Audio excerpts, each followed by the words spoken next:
Good morning, everyone. Thanks for joining today for Stable Stories. Stable Stories is a video series that explores the behind-the-scenes experiences, learnings, and insights of builders pioneering in the stablecoin industry. Today we have Yele Bademosi. He is the founder of Onboard, and Onboard is a fintech app for digital natives. Welcome, Yele. How are you doing today? It's good to be here, Dave. Thanks for having me. Yeah, for sure. Thanks for joining. So with every Stable Stories episode, the first thing that we jump into is your background, journey into crypto. Maybe what did you do before? Maybe your first experience using a stablecoin, if you can remember it as well. Oof. Okay. All right, cool. So my background is I'm Nigerian, but I studied in the UK. I was a medical school student at some point, but transitioned into tech, taught myself how to program and design, and moved back to Nigeria when I was 23.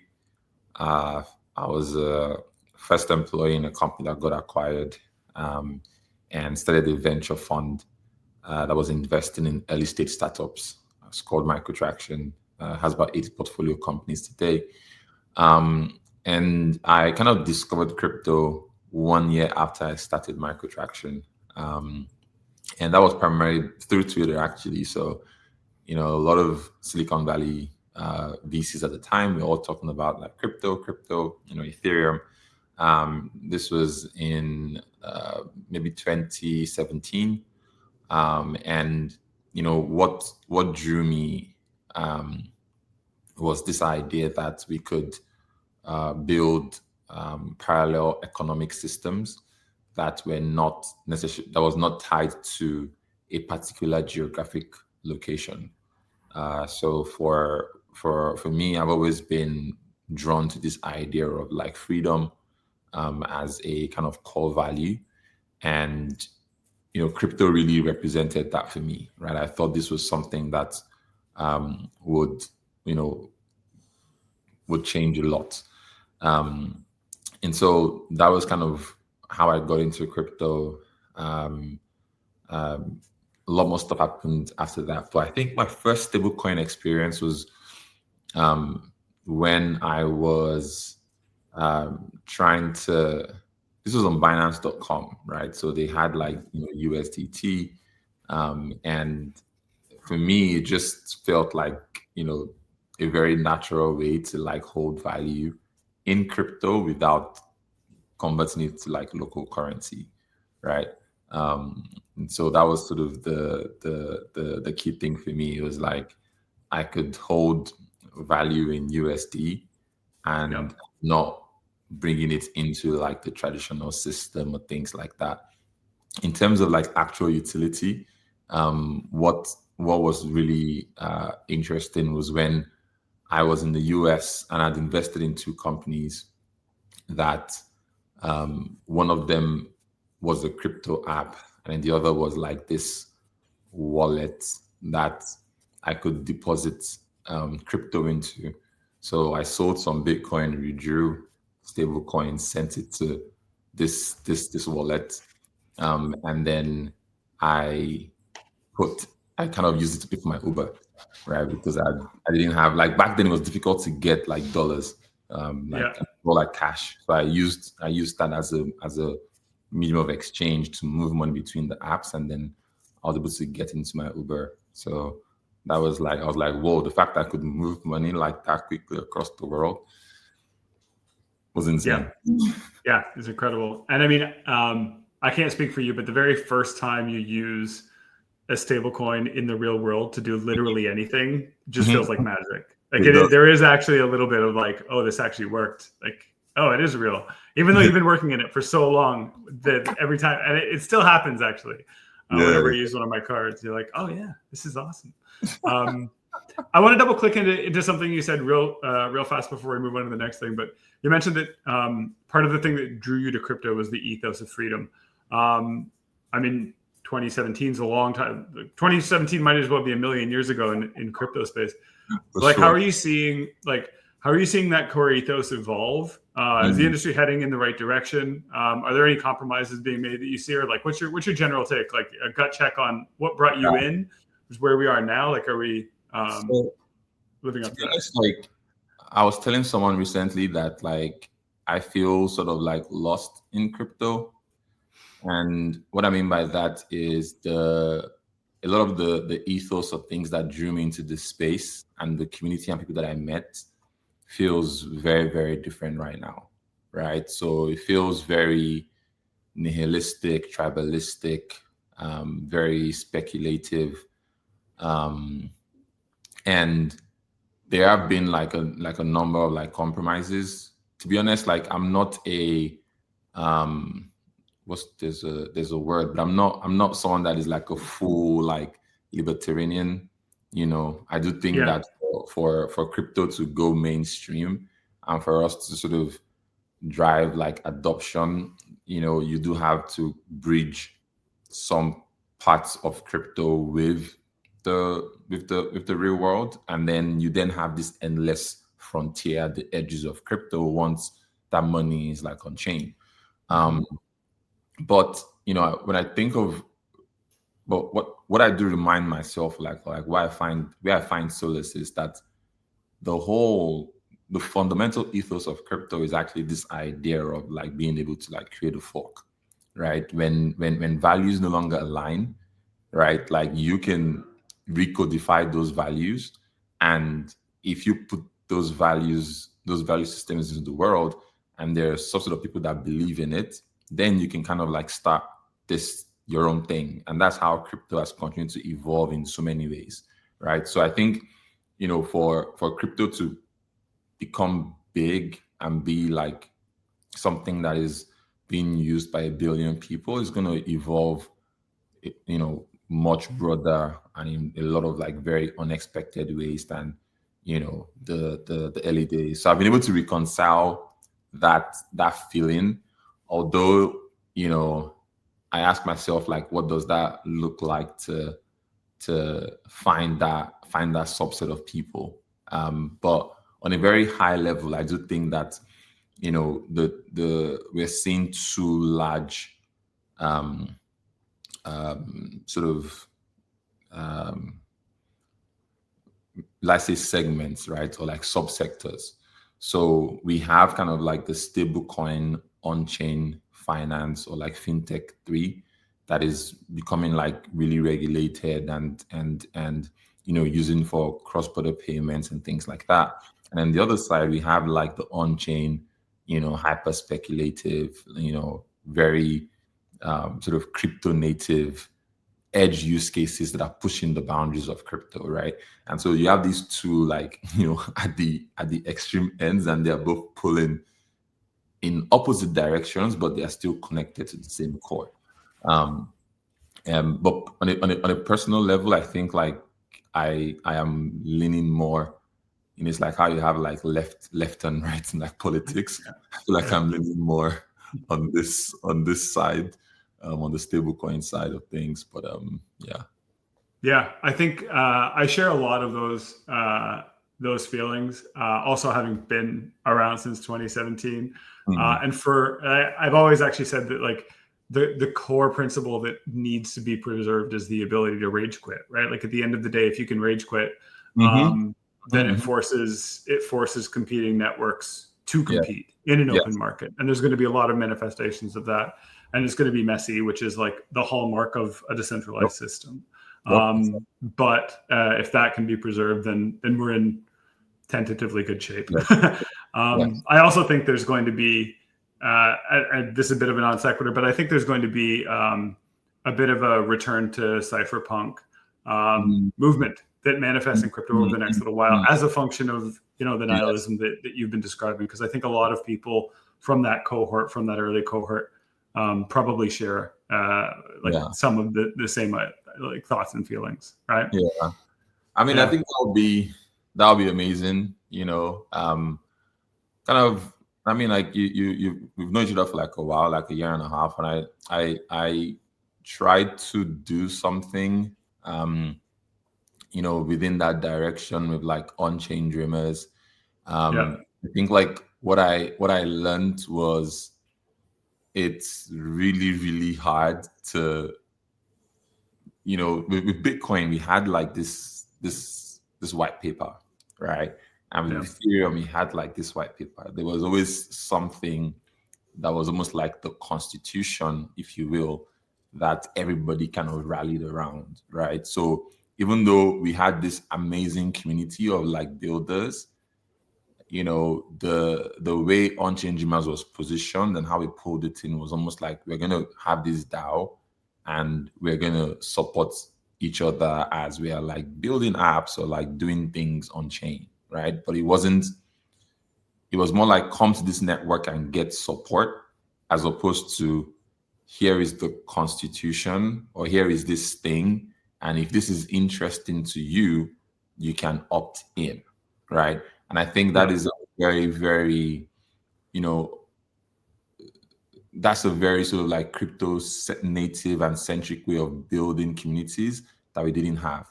So I think like, I feel like I'm coming out of that slump, where there was almost like a loss of faith, not in crypto, but in the community, right? And what was mainstream culture, for let's say the last like 12 to 18 months. Yeah, I think that makes sense. I also think, for what it's worth, it's the ability to coalesce around a piece of work that you perceive as valuable with a community of people who share that ethos, right? With Bitcoin, with Ethereum, there's a very clear, there's the philosophy and then there's the work to be done, right? Yes. And absent one of those things, you can incentivize work to be done, but otherwise you end up with mercenaries. And if you end up with a bunch of philosophically aligned community members, but as well-intentioned, but there's no like tangible work to be done or job to do, I think it's very hard to coalesce over the long term, right? Yes, you're right. You're very, and I think we see that play out in DAO after DAO. It's like everyone shows up and is really eager to contribute, even if like the intentions are the best, but they're like, what is the work to be done, right? Yes. Which is tough, right? This is tough. Yeah. That's really cool. I haven't thought about that before, but I like that a lot, and that's a framework that I now have in my mind. So thanks for. Nice. I'm glad I could like add a little value during the call for you. That's awesome. Nice. Okay, so let's talk about Onboard. Tell me about what you're building with Onboard now, and maybe give me a little bit of an idea of the genesis of the product, because you mentioned before the call that it's changing, it's evolving. So I'd love to hear about that. Okay. So Onboard started off as a on-chain peer-to-peer protocol, right? Our key kind of premise was we could build a decentralized on and off ramp method to go from stablecoins to fiat currencies. So if you're familiar with like P2P systems like Binance P2P or Bybit P2P or local Bitcoins, for instance, we went to take that whole model and like bring it completely on chain. And we succeeded from a technical perspective. And then we said, okay, to prove that this thing works, let us build a wallet that would use this protocol, right? And we built the Onboard wallet, which was a pure self-custodial wallet at the time, really, really simple, and that began to get users. Over time, we had a relationship with Coinbase, where they also invested in the company, and Onboard was integrated into Coinbase wallets. Our users, so I would say like from a kind of technical and adoption perspective, we definitely saw like usage. But with our wallet, we began to see our users asking for certain things that the wallet didn't have, such as like, how do I spend my stable coins? What can I do with my stable coins? And over time, because our focus on our goal was always like, how do we expand the on-chain economy? How do we help more people kind of like find the freedom or like pursue freedom and get access to economic opportunities, we began to sort of follow what the users were saying. So one of the ways I try to explain this to people is, let's use the Vatican, right, as an example. If the on-chain economy today is like the Vatican City, what we are currently doing is telling everybody all over the world to come to the Vatican City to get access to this new amazing thing. And that can work to a point, but for a lot of people, they don't have the funds. It's just not like, it's not really flexible. So what do you do instead? You have missionaries that takes this thing to people wherever they are. And so what that looked like for us is saying, okay, you know what, let us abstract all the complexities of like, crypto and like networks and gas fees. And I remember that when we started, building Onboard, we had maybe like the idea of like L2s was still new, right? It was just optimism, like Arbitrum. And even Solana wasn't like, going on a tier then, right? So today we have so many L1s, more L1s are launching, way more L2s.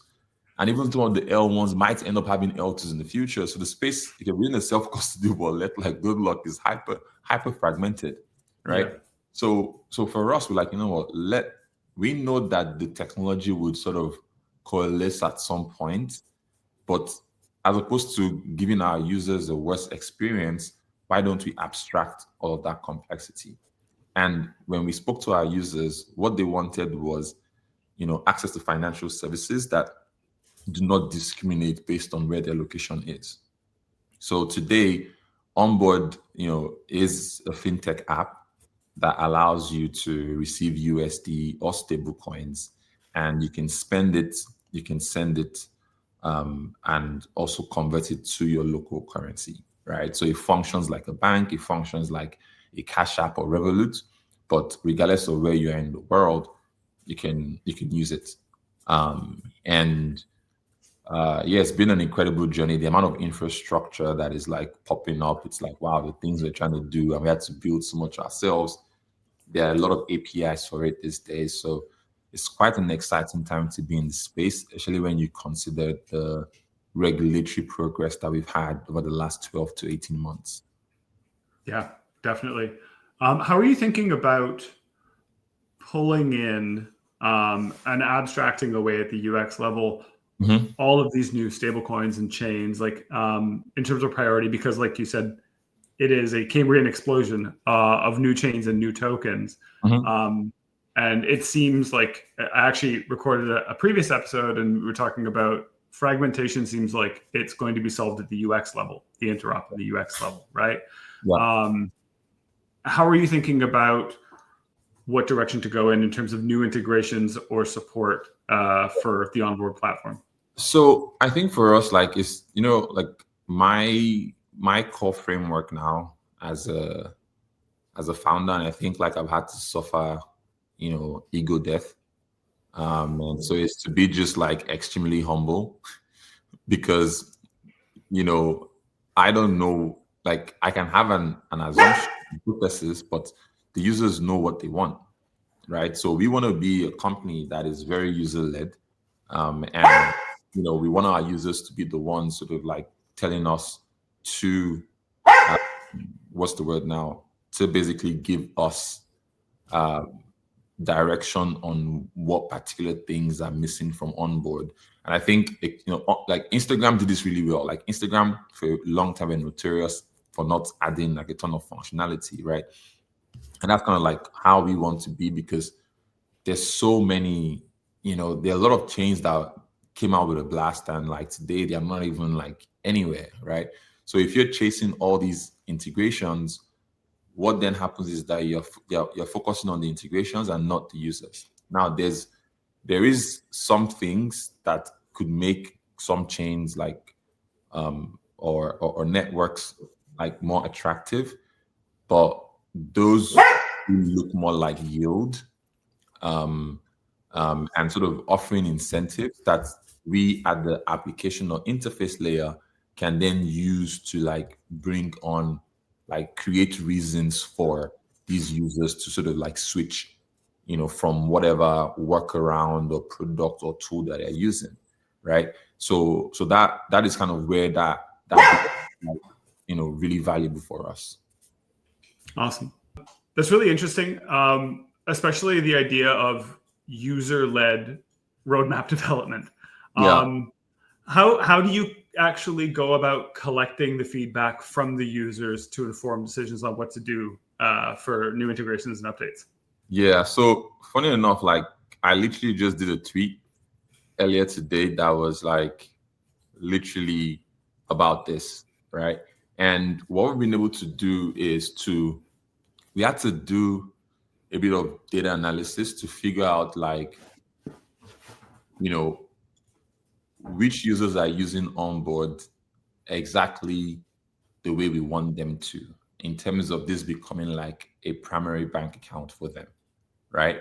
And so what we saw was that there was about, let's say, 35% of our overall user base that were really using Onboard and were like incredibly sticky, right? And so before, we used to try to get feedback from non-Onboard users. We used to try to get feedback from, users that I tried to activate or I tried to use something and then they churned.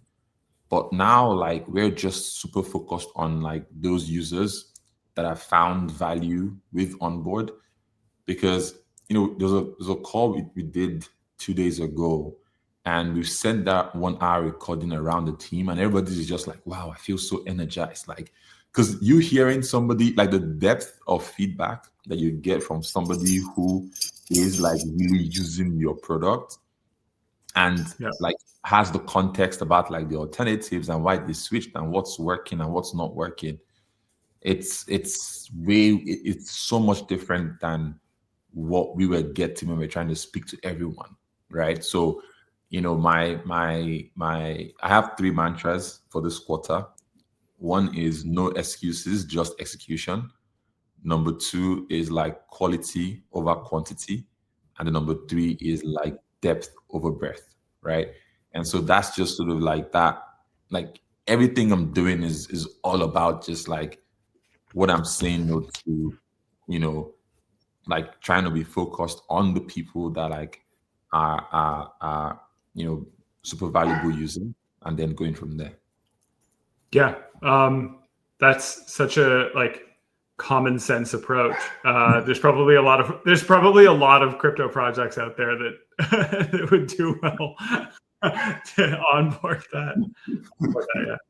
Take that on. So like for the super users, for that 5%, how are they like 35? Oh, 30. I'm sorry, I misheard. I thought you said 5. Yeah. For the 35%, how are they using it? Like, what is their daily? So it's a combination of things, right? Some of them receive USD, some of them receive stable coins, and then what they do is that they spend it, right, with like the card that we've provided for them, for like subscriptions, ChatGPT, Amazon, and Uber, and then some of them withdraw to like their local accounts, like local currency, and then recently we supported like third-party send, so being able to send money like peer-to-peer, and people now also send to people, right? So, but if I was to say the most popular kind of like use case, it's using Onboard as a way to receive stable coins or USD and then convert that to like your local currency and then to spend it. Yeah. That makes sense. And would you say that there's any appreciable uptick of people getting paid in stable coins, and then spending it natively and kind of leaving it? Like, is the rate of internal usage in the market increasing, or would you say it's relatively the same? No, I think like compared to like Latin America, stablecoin usage is definitely lower, right? Because I think the difference in Latin America and Africa is that the regulatory environment for stable is a lot more supportive in Latin America. But Africa is still like really like quite high, right? But this is in a market where you don't have the same level of regulatory support. But what is also on the horizon is, we can see the regulatory environment getting like softer or warmer towards crypto and stablecoins. And so when that happens, I think we would have the same explosive growth that we had in 2020, 2021. And it's just about like, who's going to be able to like stay alive or like, be there when, when the what wasn't the quote, was it like when the roosts wasn't kind of the quote anyways, but there's going to be a period where seems like what's happening in the US right now, it's going to happen in like Africa, and I think like that's just going to be like an insane moment.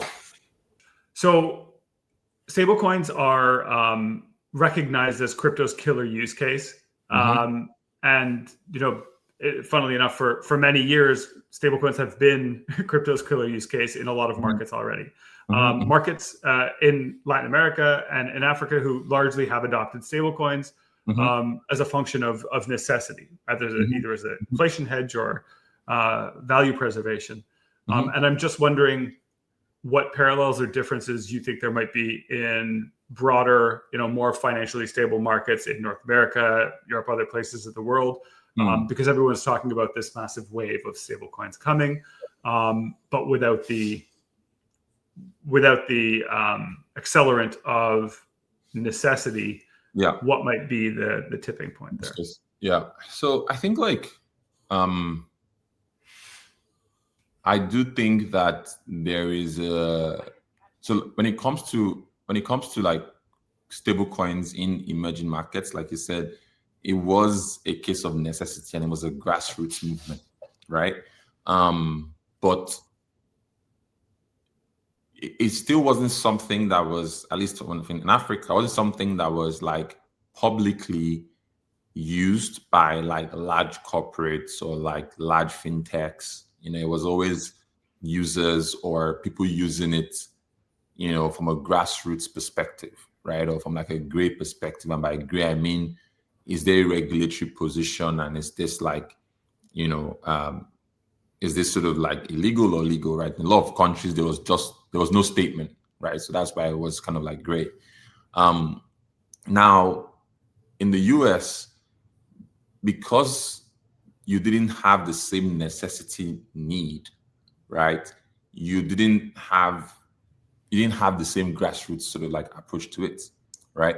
But I feel like what's happening in the US is almost like the institutionalization of stable coins, where,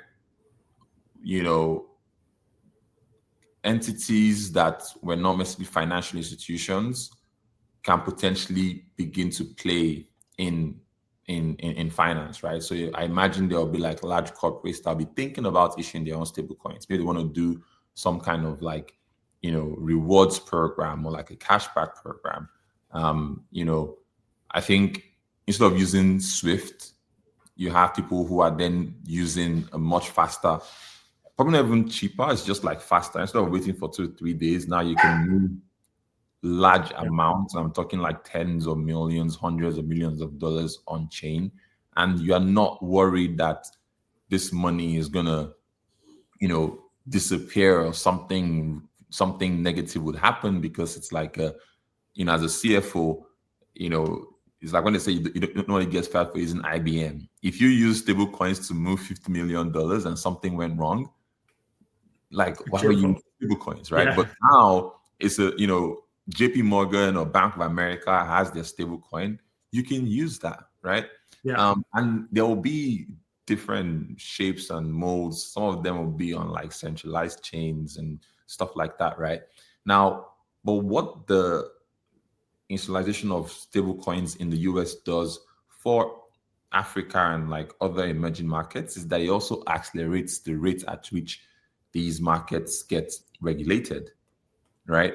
And probably what people are not really understanding at the moment is the how the stable coins being regulated in the United States and in Europe actually creates the demand for local currency stable coins, right? Because now you can then begin to see the liquidity that wants to move USD globally, but it's still having issues when it's trying to get off ramped into local currency. So imagine Yeah. a situation where you have multiple on-chain FXs, and FX swaps between USD and a local currency NGN or a local currency sort of SGD or whatever the case may be, but you're not paying the 3% fees that some of these large fintechs are charging for cross-border, right? So Yeah. I think that's sort of how I see that playing out. And what then happens is that this is how value that is non-speculative then begins to come on chain, because we know the technology has always been better, but there had to be an osmotic effect that would give people the confidence to pull that value on chain. So yeah, and the regulation and the infrastructure needed to be in place for that last mile, right? exactly.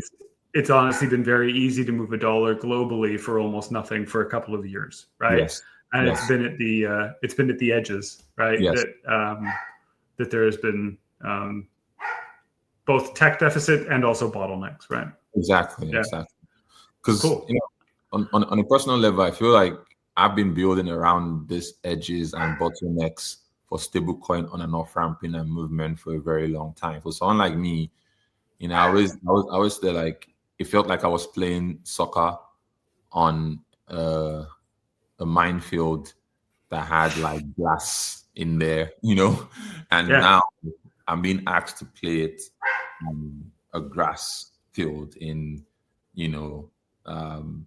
Camp Nou or the Santiago Bernabeu, right? It's it's the same game, but you're no longer worried that one step and you're going to lose your foot, right? Yeah. Yeah. Well, And it's trial by fire, but that previous experience actually probably comes in handy on the pitch now, right? It's hard earned, but I wouldn't having gone through the last 4 years, I wouldn't trade it for anything, because fundamentally, what a saying that I love is knowledge is something that you get from somebody else, right? But wisdom comes from your own experience, right? Yeah. So the wisdom I have today, I could never have gotten that if I didn't experience and go through everything I did, right? So during the process, I would rather not have gone through it. But now that we're on the other side of this journey, it's wow, I've learned so much as a result of this, and I'm grateful for it. Totally. And from my perspective, I agree totally.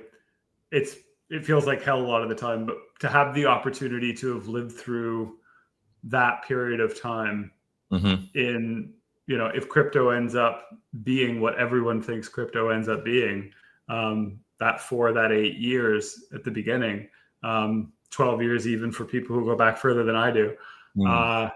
There's a very small segment of humanity that even had the opportunity to, and an even smaller segment that identified it and chose to get in, right? So, it's a special, it was a special time, and a lot of wisdom come out of it. A lot of tears, but a lot of wisdom. For sure. Awesome. Well, we're roughly at the half hour. I think this is a good place to wrap it up. What's next for Onboard before we close out?